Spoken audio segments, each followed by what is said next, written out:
Anesthesiologists. What are the best things people have said under the gas?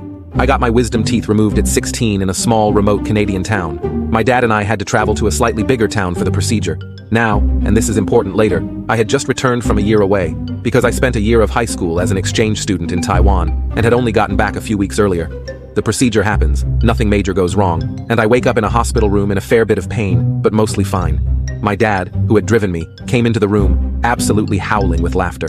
Once he finally found his composure, he explained to me what had happened. The anesthesiologist and a nurse came out into the waiting room after I was put under and apparently were white as ghosts. My dad asked if anything was wrong, and eventually, the anesthesiologist explained to my dad that after he administered the anesthesia, I began speaking to him in fluent Mandarin, and that he thought maybe he needed to call someone to ask how it was possible that this redneck white teenager could suddenly gain the ability to speak Chinese under anesthesia.